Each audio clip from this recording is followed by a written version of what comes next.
Well, good morning to you all, dear friends. Thank you so much for having me here. It's an honor, and I think very important that we should gather at these troubled times in Latin America to be able to talk about Latin America. And as usual, it's not my first time at the Latin America conference. So many friends and so many faces and so much commitment and passion for Latin America and for what has been going on in Latin America over the last few years. And I want to thank you all for all the solidarity. We felt it when we were in power and we were in government. It was very important, as you know. There were lots of attacks and lots of enemies of our political processes, some more reformist, some more revolutionary, but radical, transformational political processes. And to have you on board and to have your voices out there in British, European, global politics in general, some writing, some just being activists, some just talking to their friends and setting the record straight, was always very important to all our processes. And even if these are troubled times, I think, as has been said here before, we should nevertheless be enthusiastic and optimistic. Mexico, for sure, it calls for optimism. But generally speaking, I think that the narrative which is tried to portray the pink tide, as it was often called in England, in English, in fact, as a failure. There was an attempt from the beginning to have this kind of self-fulfilling prophecy that the pink tide was eventually going to come to an end. Well, yes, of course, it was democratic, so it was eventually going to come to an end. You were going to have governments voted in and governments voted out. But politically, I think nobody can deny that to govern in Latin America for the first time in history, from a leftist perspective, for in some cases 10 years, in other cases, Brazil, Argentina, 12, 13 years. Ecuador, I come from, 10 years. Evo, I think, is going to celebrate its 13th year in power. In no way can this be regarded as a political failure. It is a political success to have been able for 10 years to make all these changes in the first decade and a half of the 21st century. Just a little under 100 million people were lifted out of poverty in Latin America. In the first decade and a half of the 21st century, during this pink tide, poverty was slashed, but also inequality was dramatically reduced. In the most unequal region in the world, there could be no left in power and leftist policies and radical transformation without radically reducing, I would say, one of the most important sources of all evils in Latin America, and more, in fact, most structural, deep embedded structural problems in Latin America, inequality. It's kind of obscene wealth living side by side with squalor, as many of you, those who know Latin America, know, very visibly so, particularly in urban contexts. It was a decade and a half where we asserted our sovereignty. The country where I come from had the largest military base in South America by far, and in 2009 said, thank you, but no thank you. And the United States and its military went home. It was a decade and a half of greater integration between brotherly nations of Latin America and South America, because we knew that the old axiom, divide and rule, was going to serve well imperial and neo-colonial interests, and we needed to unite and to have integration mechanisms and political platforms of different kinds. ALBA, more ideological probably, more of a militant sort of political platform on which we could build consensus in different international organizations such as the UN, but also the OAS, vote together on important matters. But other maybe more kind of realist or strategic integration for the longer term, other processes such as UNASUR, for the first time said, right, established the necessity to have a South American bloc in order to be able to face the great challenges of the centuries to come as a bloc of nations, united, to oppose what has just been mentioned here, the age-old Monroeism and national security doctrine of Washington and its deep state. It was also a decade and a half, and yes, this I think is the crucial point, and the point we need to defend here in the UK and everywhere else in the world. It was a decade and a half in which we debunked the myths of neoliberalism. The left proved that it could govern over a significant time, and that it could govern with anti-austerity measures, counter-cyclical measures, post-neoliberal policies in a context of economic growth, poverty reduction, and reduction of inequalities. This is really important. This is fundamental, particularly at the moment where the battle is raging over the legacy, over the historical narrative, over whether we consider this pink tide as a success or as a failure, and whether Thatcher's old axiom, Tina, there is no alternative, triumphs over our proof that there is an alternative, that we can grow, be economically successful, as well as reduce poverty and inequality with post-neoliberal, in fact, anti-austerity measures and policies. This, for me, is the crux of the matter. Going against the neoliberal consensus, going against the neoliberal common sense. It's incredible that neoliberalism has become common sense, given how fundamentalist and fanatic it has often been. But going against neoliberalism, Bolivia quadrupled its GDP.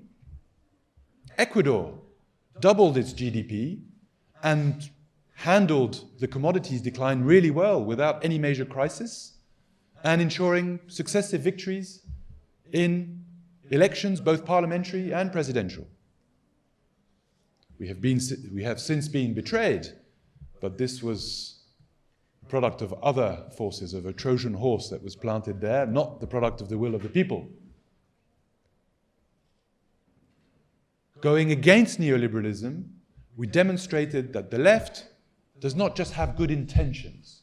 It can rule, it can transform, it can have good economic results.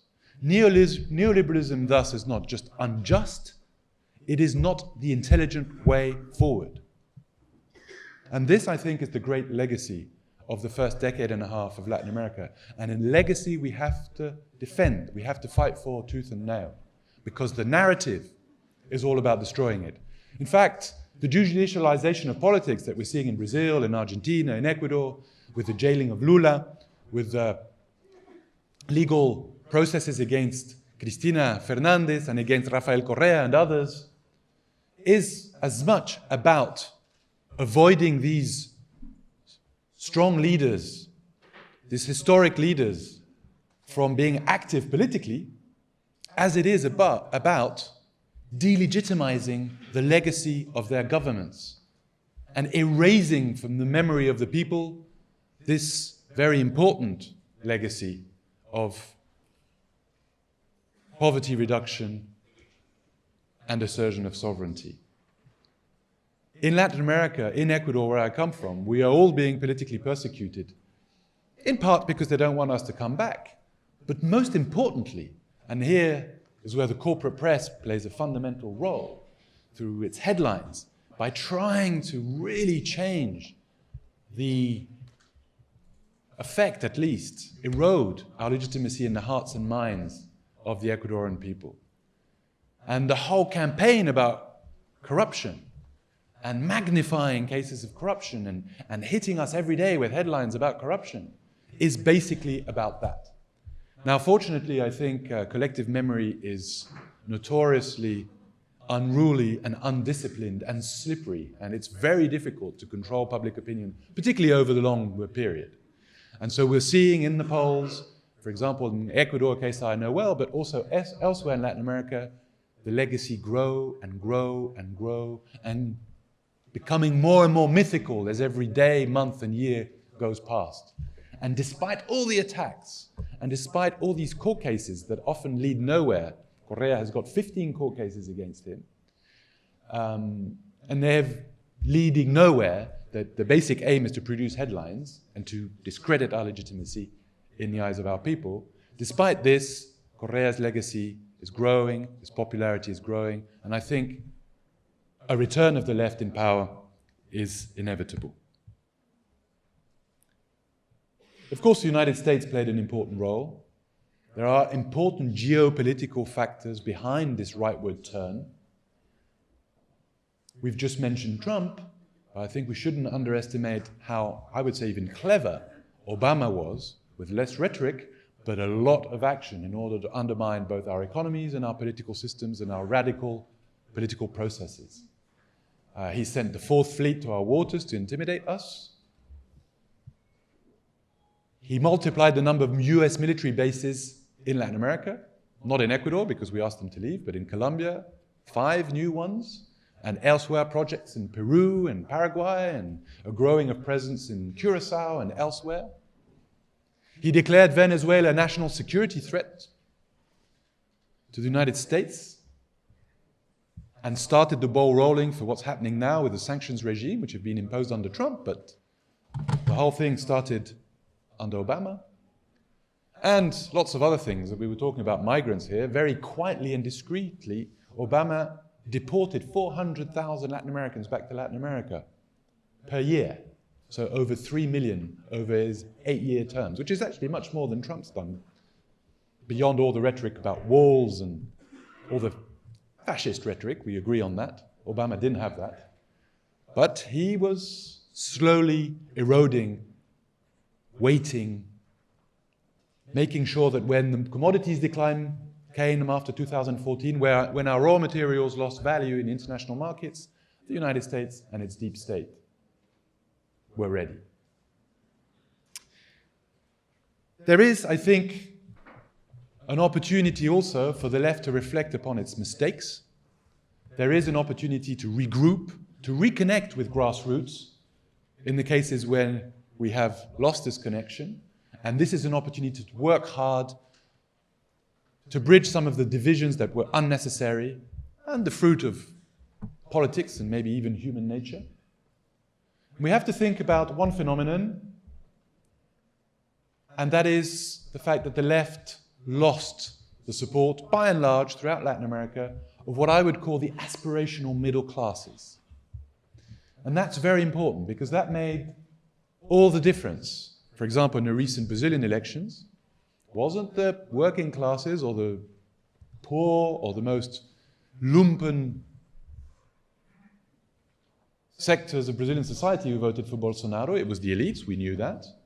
They wanted to finish the coup that started with the impeachment of Dilma and with the imprisonment of Lula. They couldn't really go back, they'd crossed too many a Rubicon. But it was the middle classes, but not just the middle classes in the sort of British sense of the word, the kind of broad social middle, including the lower middle classes, including the dozens of millions of people who were lifted out of poverty during the Pink Tide. The very people the left lifted out of poverty. We saw that in the latest wave of elections throughout Latin America, they did not vote for us.